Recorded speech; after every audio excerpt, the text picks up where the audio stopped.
शादी की पहली रात से ही मेरे पति को मेरे चरित्र पर शक था। अब वो रोज एक व्यक्ति को घर लाता और मुझे उसके साथ अकेले कमरे में बंद कर देता। उसने वहां पर कैमरे लगा रखे थे। मैं चुपचाप रोते हुए एक कोने में पड़ी रहती। लेकिन एक दिन तो मुझ पर कयामत गुजर गई, जब एक नकाब पोश ने कमरे में आते ही मुझे पकड़ लिया। मैंने रोते हुए पति को आवाज दी तो वो ना आया। सारी रात मुझ पर कयामत गुजरती रही। जब वो जाने लगा और उसके चेहरे पर मेरी नजर पड़ी तो आंखें बाहर आ गई, क्योंकि वो मेरा सगा छोटा। मेरा नाम मोहिनी है। मेरी कहानी सुनकर जरूर आपकी भी आंखों में आंसू आ जाएंगे। उस वक्त मेरी उम्र सिर्फ 19 साल थी। मेरी एक बहन भी थी। हम लोग बहुत गरीब थे। मेरी बहन का नाम दिव्या था। वो मुझसे ज्यादा खूबसूरत थी। हम बहुत गरीब लोग थे, पर आजकल मेरी बहन कुछ छुपा रही थी। अजीब अजीब सी हरकतें कर रही थी। वो अचानक चौंक जाती थी, कहीं खो सी जाती थी और मुझे कहती थी कि माँ को ना बताना। मैं उसके लिए माँ बाबा से हजारों झूठ बोला करती थी। कोई ना कोई चक्कर जरूर था और वो किसी से फोन पर बातें भी करती थी। वो एक दिन अचानक उठकर वॉशरूम में चली गई और थोड़ी देर बाद अंदर से उल्टियां करने की आवाजें आने लगी। मुझे उसकी फिक्र होने लगी, पर वो मेरी बातों का जवाब ही नहीं दे रही थी। बाहर आई तो रोने लगी। मैंने पूछा कि क्या बात है, तो कहने लगी कि चुप करके सो जाओ, तुम नहीं समझ सकती। मैंने भी दोबारा नहीं पूछा, पर सुबह कुछ ऐसा हुआ कि मुझे अफसोस हुआ कि काश मैं पूछ ही लेती, क्योंकि मेरी बहन अब इस दुनिया में नहीं रही। उसने आत्महत्या कर ली थी, पर वो माँ बनने वाली थी। इसका मतलब वो किसी के नाजायज बच्चे की माँ बनने वाली थी और उसने उस बच्चे को गिराने के लिए कोई दवाई खाई थी, जिसने उल्टा असर किया और उसकी मृत्यु हो गई। वो हमें वॉशरूम से मरी हुई मिली थी। हम गम से निढाल थे, पर साथ ही हमारी बदनामी भी होने लगी। बाबा ने तो यहाँ तक भी कह दिया कि अच्छा हुआ बेशरम खुद ही मर गई, वरना मैं उसको मार देता। जिसके साथ दीदी ने ये सब किया था वो कौन था, कोई नहीं जानता था, पर यह बात सारे मोहल्ले और खानदान में आग की तरह फैल गई। मेरी एक जगह रिश्ते की बात चल रही थी, मगर उन्होंने भी इनकार कर दिया। हमारे घर में तो जैसे कयामत गिर गई थी।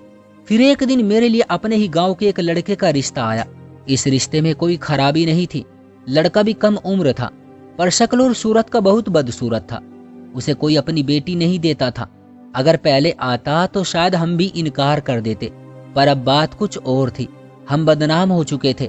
बाबा भी बहुत गुस्से में थे। कहते थे ये भी कोई चांद चढ़ाए, इससे पहले निकालो इसको घर से। और मेरे बाबा ने ललित के रिश्ते के लिए हाँ कर दी। मैं ये शादी नहीं करना चाहती थी। मेरी माँ भी मेरे साथ थी, पर वो कुछ नहीं कर सकती थी। शादी हो गई और मैं ललित की पत्नी बनकर उसकी जिंदगी में आ गई। मैं इस शादी से खुश नहीं थी। ललित ने पहली ही रात मेरी कोई इज्जत नहीं की। अभी मेरी बहन को गए 1 महीना भी नहीं हुआ था। उसने अपना हक जमाना शुरू कर दिया और अगले दिन कहा कि सारा घर साफ करना है। वो अकेला ही रहता था और किसी बस अड्डे पर ठेकेदार था। उसके शरीर से बदबू आती थी। मुझे उसके करीब जाना भी पसंद नहीं था। वो कहता था क्यों मुझसे भागती हो, कोई और यार तो नहीं बना रखा अपनी बहन की तरह, बता कितने यार हैं तेरे। वो मुझ पर हाथ उठाता था। जिस दिन उसने मुझे पहली बार मारा मेरी आंखों के सामने तारे घूम गए थे। आज तक किसी ने हाथ नहीं उठाया था मुझ पर। बाबा भी गुस्से वाले थे, पर कभी मारा नहीं था हमें। बाबा का एक सौतेला बेटा भी था जो हमारे साथ नहीं रहता था, ना ही कोई हमसे संबंध रखता था। अब तो बाबा यही कहते थे कि बेटियों ने शर्मिंदा कर दिया, इसलिए लोग कहते हैं कि बेटी ना पैदा हो। इसलिए तो कहती है दुनिया, वरना बेटा भी इतना ही खाता है जितना बेटी खाती है। बहरहाल मेरी जिंदगी तो नर्क कर दी थी। ललित रोज मुझे ताने देता था। एक दिन मुझे गुस्सा आ गया और मैं भी चिल्ला उठी कि मैं अपनी बहन जैसी नहीं हूँ। मैं एक शरीफ लड़की हूँ। अपने माँ बाप और पति की इज्जत का पास है मुझे। तुमने मुझे क्या समझ लिया है? इसलिए शादी की मैंने तुमसे क्योंकि हम मजबूर थे, वरना तुम्हारे जैसे इंसान को तो मैं अपने पाँव के पास भी न बैठने देती। गंदे इंसान हो तुम। खुद तो तुमने 100 जगह मुंह मारा है और मुझे बातें सुनाते हो। मौके का फायदा उठाने वाले इंसान। आते जरा मेरा रिश्ता लेने कुछ महीने पहले तुम्हें मेरा बाप दरवाजे से ही भगा देता, तब तुम्हें तुम्हारी औकात का पता चलता। दूर रहा कर मुझसे। पागल हो गई हूं मैं।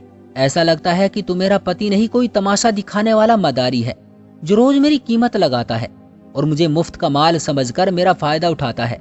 ललित हैरान रह गया। अच्छा, तो तेरे मुंह में भी जबान है, वो भी इतनी लंबी? तेरा इंतजाम तो करना ही पड़ेगा। नफरत है मुझे ऐसी औरतों से। जिसकी जबान कैंची की तरह चलती है। नीच औरत। बस फिर क्या था। ललित को गुस्सा आ गया और उसने मुझ पर अपनी जुनूनियत निकालने के बाद मुझे खूब मारा। मैं अधमरी हालत में पड़ी थी और वो मुझे छोड़कर खुद बाहर चला गया। मैं रोते हुए ये सोचने लगी कि दीदी आपने अच्छा नहीं किया। आत्महत्या आपने की और जान मेरी ले ली। बदनाम आप हुई और इज्जत मेरी लुट गई। ये व्यक्ति मुझे मार डालेगा। अगले दिन मेरे पति ने मुझे कहा कि बहुत गुरूर है ना तुझे अपने चरित्र पर। आज के बाद तेरा इम्तिहान लूंगा मैं, तभी तेरी पवित्र दामिनी साबित होगी। मैं उसकी बात सुनकर हैरान हुई कि ये कैसी बातें कर रहा है, क्या कहना चाहता है। तब उसने कुछ ऐसा किया कि मैं हैरान रह गई। हमारे घर में एक कमरा था जिसमें कोई भी नहीं जाता था, क्योंकि 2 कमरों का घर था और हम एक ही कमरे में रहते थे। उसने दूसरे कमरे में कोई काम करवाया था। मुझे लगा कि वो कमरा ठीक करवा रहा है, लेकिन शाम को उसने मुझे बताया कि मैंने उस कमरे में कैमरा लगा दिया और आज के बाद रोज रात को तुम उस कमरे में रहोगी। मुझे उसकी बात समझ नहीं आई कि इस बात का क्या मतलब है। मैं सोचने लगी कि शायद वो मुझसे नाराज है, लेकिन अगर ऐसा था तो इसमें मेरा ही फायदा था। इसलिए मैंने आगे बात नहीं की, क्योंकि मुझे कोई दिक्कत नहीं थी। मैं तो चाहती थी कि वो मुझसे दूर ही रहे, मगर मेरा उस कमरे में क्या काम था। मुझे लगता था कि वो मुझे कैद करने वाला था और इस बात से भी मैं डर गई थी। बस यही होना रह गया था, यही करना रह गया था। उसने मेरे साथ हर वो काम कर लिया था जो उसे नहीं करना चाहिए था। मुझे जितने भी तरीकों से तकलीफ दे सकता था उसने मुझे दी थी। उसने कहा कि फिलहाल तो यही समझ ले। मैंने कोई जवाब नहीं दिया, क्योंकि मैं अपने पति के सामने ज्यादा नहीं बोलती थी। वो पहले मुझे बातें सुनाया करता था, लेकिन अगले दिन जो हुआ वो देखकर मेरे कदमों तले से जमीन निकल गई। शाम होने वाली थी। मैं घर के काम कर रही थी।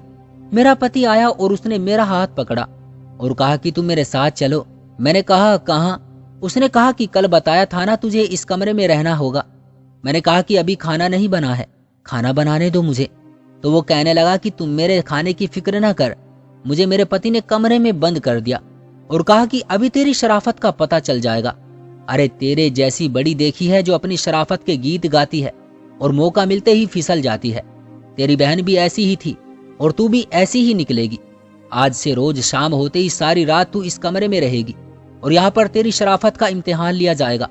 मुझे मेरे पति की बात समझ नहीं आई। उसने मुझे कमरे में बंद कर दिया और 1 घंटे तक कहीं गायब हो गया। मैं कमरे में अकेली थी। वहां पर बैठने के लिए एक सोफा, एक बेड भी था। वो क्या करना चाहता था मुझे समझ नहीं आ रहा था। पीने के लिए पानी भी रखा गया था। थोड़ी देर बाद उस कमरे में जो हुआ वो मेरे कदमों तले से जमीन निकाल देने के लिए काफी था। एक व्यक्ति कमरे में आया और उसके पीछे मुझे मेरे पति का साया नजर आया। मेरे पति ने उस व्यक्ति को मेरे कमरे में खुद भेजा। क्या वो मेरी कीमत लगा रहा था? हे भगवान, क्या अब यही होना बाकी रह गया था मेरे साथ? लेकिन जब वो व्यक्ति कमरे में आया तो आकर एक तरफ बैठ गया और मैं दूसरी तरफ। वो कुछ भी नहीं बोल रहा था, अजीब नजरों से बस मुझे देखे जा रहा था। मेरे करीब भी नहीं आ रहा था, मेरी तरफ हाथ भी नहीं बढ़ा रहा था। मैं भी कुछ नहीं बोल रही थी। इसी तरह वक्त गुजरने लगा और वो बैठा रहा। सुबह की रोशनी फैलते ही वो कमरे से चला गया। मैं कोने में बैठी रही और रोती रही कि मेरा पति मेरे साथ क्या करना चाहता है। अगले दिन मेरे पति ने कहा कि बहुत दोस्त हैं मेरे, सारे ही लफंगे हैं, बदतमीज और गिरे हुए लोग हैं, लेकिन मैंने उनको कहा है कि वो तेरे साथ बदतमीजी नहीं करेंगे और मैं कमरे में सब कुछ देखता रहूंगा। बस देखता रहूंगा पर अंदर नहीं जाऊंगा। देखूंगा कि तू कब तक बैठी रहेगी। तू जरूर उनमें से किसी की तरफ जाएगी, क्योंकि तेरे खून के अंदर ये चीज है और ये तेरा इम्तिहान है। अगर 1 महीने तक तूने अपना इम्तिहान पास कर लिया तो मैं इसके बाद तेरे किरदार पर कभी शक नहीं करूंगा और तुझे कोई ताना भी नहीं दूंगा। मैं तुझसे वादा करता हूँ। मेरा पति किस तरह का इंसान था?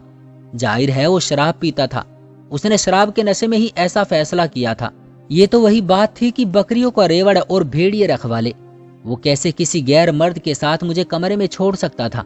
ये क्या हो रहा था मेरे साथ? उसने कहा कि ये मेरा इम्तिहान है, लेकिन ये तो उन मर्दों का इम्तिहान था। अगर किसी का दिमाग घूम जाता और मेरे साथ कुछ हो जाता तो फिर क्या होता? लेकिन रोज यही होने लगा। वो अपने दोस्तों को बारी बारी भेजता रहता था। वो मुझे अजीब सी नजरों से देखते थे, जैसे मेरे पूरे वजूद का एक्सरे कर रहे हैं, और मैं कोने में बैठी रोती रहती थी। समझ नहीं आ रहा था कि क्या करूं। जिस भी हालत में थी मैं घर वालों को नहीं बता सकती थी। वो पहले ही मुझसे तंग थे। मेरी बहन ने वाकई मेरे साथ बहुत बुरा किया था। खुद तो इस दुनिया से चली गई, लेकिन मुझे इस दुनिया में छोड़ गई थी। मेरा पति न जाने किस तरह का इंसान था। वो सारा मंजर देखता रहता था। उसने कैमरा भी लगा रखा था। शायद वो ये सोचता था कि अगर किसी इंसान ने मेरे साथ कुछ किया तो वो फौरन उसे रोक लेता, पर अगर कोई अंदर से कुंडी लगा लेता और कमरे को भी बंद कर देता फिर क्या होता। मेरे लिए हर रात अजाब बन चुकी थी। मुझे नींद भी नहीं आती थी। ऐसा बहुत मुश्किल होता है कि इंसान सारी रात जागता है, क्योंकि वो किसी बहुत बड़ी मुसीबत में भी हो, उसका कोई अपना भी मर गया हो, तब भी उसे रात के किसी वक्त नींद आ ही जाती है। लेकिन मैं पूरी रात जागती रहती थी और न सोने की वजह से मेरे जिस्म में अजीबोगरीब किस्म के बदलाव हो रहे थे। मुझे वहम होने लगे थे। मुझे घर में ऐसे लोग नजर आते थे जो घर में होते ही नहीं थे। मेरी जिंदगी बर्बाद हो गई थी। दिल करता था कि आत्महत्या कर लूं। एक दिन मैंने अपने पति को कहा कि तुम किस तरह के इंसान हो, ये सब क्या कर रहे हो? आग से खेलना चाहते हो? कल को कुछ हो गया तो क्या होगा? मैं क्या तुम्हारी इज्जत नहीं हूं? उसने कहा कि बेवकूफ औरत, तुम्हें क्या लगता है कि मैंने कैमरे क्यों लगवाए हैं? इसीलिए लगाए हैं कि अगर कुछ हुआ तो मैं तुम्हें आकर बचा लूंगा। मैंने कहा कि तुम क्या बचाओगे? रोज मेरी इज्जत किसी के हवाले कर देते हो। उसने मुझे इस बात पर भी बहुत मारा, पर अब मेरी हालत ऐसी हो गई थी कि मुझे मार का पता ही नहीं चलता था। मुझे महसूस ही नहीं होता था। और फिर एक दिन एक मर्द वहां आया जो मुझे आज अजीब नजरों से देख रहा था, और पहली बार उसने कुछ बोला, वरना जो भी मर्द आता था वो बोलता नहीं था। उसने कहा, तुम रमेश अंकल की बेटी हो? मैंने कहा हाँ। इसका मतलब वो मेरे बाबा को जानता था। लेकिन मैंने उसे कहा कि ये बात मेरे बाबा को ना बताना, नहीं तो वो जीते जी मर जाएंगे। उसके बाद मेरा पति कमरे में आ गया और कहने लगा कि क्या बातें कर रहे हो, कोई बात नहीं करनी। तो उसने कहा कि नहीं, मैं तो इससे पूछ रहा था कि इसका नाम क्या है। मेरे पति ने इतनी अच्छी क्वालिटी के कैमरे नहीं लगाए थे कि वो मेरी आवाज सुन सके। वो सिर्फ हमें देख सकता था, वो भी एक धुंधली सी तस्वीर की तरह। वो व्यक्ति मुझे अजीब नजरों से देख रहा था। वो आज पहली दफा आया था। उसे मेरे बाप के बारे में भी पता था। मैंने उसे कहा कि ये बात ना बताना मेरे बाप को, तो उसने कहा कि नहीं बताऊंगा।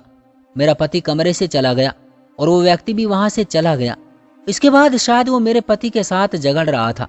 कह रहा था कि मुझे तो तुमने कहा था कि किसी औरत की निगरानी करनी है, लेकिन तुमने तो मुझे उस औरत के साथ कमरे में बंद कर दिया। भाई, मैं बाल बच्चेदार आदमी हूँ। अगर मेरी पत्नी को पता चल गया तो वो तो यही सोचेगी कि मैंने उस औरत के साथ रात गुजारी है। वो मुझे छोड़कर चली जाएगी। मेरी पत्नी बड़ी अमीर है, बड़े अमीर खानदान से है। उसका बाप ही मेरे घर का खर्चा उठाता है। आइंदा इस तरह की कोई हरकत नहीं करूंगा। तुम्हारा दोस्त था इसलिए चला आया, लेकिन तुमने तो इस लड़की के साथ मुझे कमरे में ही बंद कर दिया। ये तुम किस तरह की हरकतें कर रहे हो? वैसे ये लड़की कौन है? तुम्हारी क्या लगती है? तो मेरे पति ने कहा कि मेरी कुछ नहीं लगती। इसका मतलब मेरा पति लोगों को ये बात नहीं बताता था कि मैं उसकी पत्नी थी, वरना अभी तक ये बात मोहल्ले में फैल जाती। लेकिन मैं भी कब तक खैर मनाती? मेरी जिंदगी तो वैसे ही सूली पर लटकी हुई थी। 2 दिन के बाद एक आदमी कमरे में आया जिसको मैंने पहले कभी नहीं देखा था, और उसने मुंह ढका हुआ था, लेकिन उसकी आंखें बहुत ही अजीब थी। वो भी आकर वहां बैठ गया। मैं हैरान थी कि ये व्यक्ति कौन है और ये मुंह ढककर क्यों आया है। वहां पर जो भी आता था मुझे उससे डर ही लगता था। मैं सारी रात बैठी रहती और भगवान से प्रार्थना करती रहती थी। शायद इसीलिए मेरी इज्जत अभी तक सुरक्षित थी। मैं सोच रही थी कि यहाँ से निकल जाऊंगी तो इसके बाद अपनी जिंदगी अपने तरीके से जीऊंगी या फिर आत्महत्या कर लूंगी। मेरे पति ने कहा था कि 1 महीने बाद अगर सब कुछ ठीक रहा तो वो कभी शक नहीं करेगा, पर वो भी ठीक नहीं हो सकता था। इतना सब कुछ हो जाने के बाद मैं उस पर भरोसा कैसे कर सकती थी? अगर करती तो मैं खुद बहुत बड़ी बेवकूफ होती। 15 दिन हो चुके थे। बस ये 15 दिन और गुजर जाते तो मुझे मेरी जिंदगी वापस मिल जाती। मैं कोई भी बहाना करके घर से निकल जाती और उसके बाद जहां मुझे रास्ता मिलता मैं भाग जाती। आज मुझे पता चला कि लोग क्यों अपने घर से भागने पर मजबूर हो जाते हैं। दरअसल वो लोग मजबूर नहीं होते, बल्कि मजबूर कर दिए जाते हैं। मुझे भी तो जिंदगी जिस मंजिल पर ले आई थी, अगर ये सब कुछ मेरी बहन की वजह से हुआ था तो मेरी बहन ने कौन सा जानबूझकर ये सब किया था? उसने भी तो किसी से मोहब्बत की थी। वो तो अब इस दुनिया में भी नहीं थी। मुझे उसे कोसना नहीं चाहिए था। ये दुनिया माफ नहीं करती, न जिंदा लोगों को न मरे हुए लोगों को। इसलिए मैंने सोच लिया कि आज के बाद अपनी बहन को कुछ नहीं कहूंगी, अपने हालात के लिए खुद लड़ूंगी। लेकिन ये व्यक्ति कौन था मुझे समझ नहीं आ रहा था। उसने फिर इसके बाद जो हरकत की वो बहुत ज्यादा अजीब थी। उसने सबसे पहले जाकर कमरे को अंदर से लॉक लगाया और दरवाजे के आगे बेड रख दिया। जब दरवाजे के आगे बेड रख दिया तो कोई दरवाजा तोड़कर अंदर नहीं आ सकता था और दरवाजा टूटता भी नहीं जब उसके आगे इतनी भारी चीज रख दी हो। इसके बाद उसने कैमरों के ऊपर एक काली चादर डाल दी ताकि मेरा पति देख न सके। फिर वो मेरी तरफ बढ़ने लगा और मैं चीखने चिल्लाने लगी। उसने मेरा दुपट्टा उठाकर हवा में फेंक दिया और उसके बाद सारी रात मुझ पर क़यामत बनकर गुजरती रही। मैं चीखती रही, चिल्लाती रही। मेरा पति दरवाजा तोड़ने की कोशिश करता रहा लेकिन न कर पाया। उसके अंदर इतनी ताकत कहाँ थी। वो वैसे ही कमजोर सा मर्द था, जिस्म से भी और अकल से भी और इरादे से भी। वही हुआ जिसका डर था। उसके बाद वो आदमी सुबह सुबह जब वहां से जाने लगा तो उसने अपने मुंह पर से पर्दा हटाया और उसको देखकर मेरे कदमों तले से जमीन निकल गई। मैं बेहोश हो गई। जब मुझे होश आया तो मेरे पति ने मुझे कहा कि तू तो गंदी हो गई है, तूने ही कोई इशारा किया होगा, तेरी इज्जत लुट गई है, अब तू मेरे किसी काम की नहीं रही। मैंने कहा कि एक तो ये सब कुछ तुम्हारी वजह से हुआ और अब तुम मुझ पर इल्जाम लगा रहे हो। उसने कहा कि अब तू मेरे किसी काम की नहीं है। पहले तो जैसी भी थी एक पवित्र औरत थी और मुझे पता था कि तूने कभी किसी के साथ कुछ गलत नहीं किया। मर्द को पता चल जाता है कि औरत पवित्र है कि नहीं, लेकिन मैं गुस्से में तुझे ताने देता था। लेकिन अब तू गंदी है, तू मेरी इज्जत कैसे बन सकती है। मेरे पति ने मुझसे तलाक ले ली और मुझे घर से निकाल दिया। मैं हैरान रह गई कि जुल्म भी मेरे साथ हुआ और जिंदगी भी मेरी बर्बाद हुई। तलाक भी मुझे हो गई, लेकिन जब घर आई तो सामने का मंजर कुछ और था। मेरी माँ ने मुझे गले से लगा लिया और मेरे बाप ने भी मुझसे माफी मांगी क्योंकि मेरी इज्जत लुटी ही नहीं थी। ये सब कुछ एक प्लान था कि मेरा पति मुझे खुद ही अपने मुंह से तलाक मांगकर मुझे छोड़ दे और मेरी जिंदगी को आजाद कर दे। जो आदमी उस दिन मेरे कमरे में आया था और उसने कहा था कि तुम फला इंसान की बेटी हो, वो मेरे भाई का दोस्त था। मेरा भाई सौतेला जरूर था, लेकिन उसके अंदर भाई वाली बात थी। मेरे भाई के दोस्त ने उसको सब कुछ बता दिया कि तुम्हारी बहन के साथ ऐसा होता है, रोज उसका तमाशा लगाया जाता है। मेरा भाई वहां पर आया। मेरा पति पैसे भी लिया करता था। मेरे भाई ने ये ड्रामा किया। उसने कैमरा बंद कर दिया था और दरवाजा भी। वो सारी रात कमरे में एक तरफ बैठा रहा और मुझे तसल्लियां देता रहा। सुबह उसने कहा कि तुम ये कहना कि मेरी इज्जत लुट गई है, वरना वो तुम्हें छोड़ेगा नहीं और तलाक कभी भी नहीं देगा। मेरे पति को मुझसे कोई मोहब्बत नहीं थी, उसे जिद थी और अगर वो जिद में आ जाता तो वो मेरी जिंदगी के कई साल बर्बाद कर देता।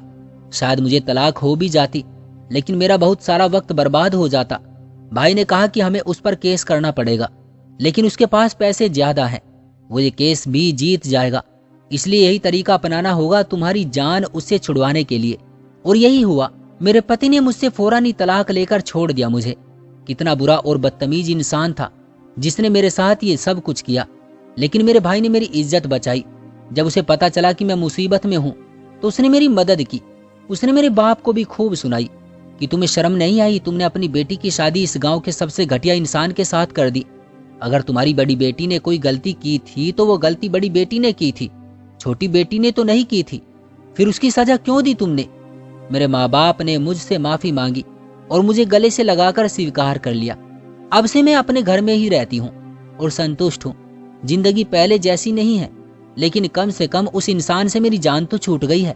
आखिर में यही कहना चाहूंगी कि किसी की गलती की सजा दूसरों को मत दे। अपनी औलाद के फैसले सोच समझ कर करें। ये जो मेरा सौतेला भाई था, ये मेरे बाबा की दूसरी पत्नी का बेटा था। मेरे बाबा का भी उसके साथ खून का रिश्ता नहीं था, लेकिन फिर भी उसने बेटा बनकर दिखाया और मेरे लिए आज से वही मेरा भाई है और हमेशा रहेगा।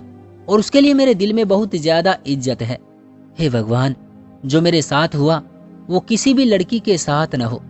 तो दोस्तों, ये थी हमारी आज की कहानी। उम्मीद करते हैं आपको पसंद आई होगी। आपका क्या कहना है इस कहानी के बारे में, कमेंट करके हमें जरूर बताएं। वीडियो को लाइक कर दीजिए और चैनल को सब्सक्राइब कर लीजिए। मुझे दीजिए अगली वीडियो तक इजाजत। तब तक के लिए धन्यवाद।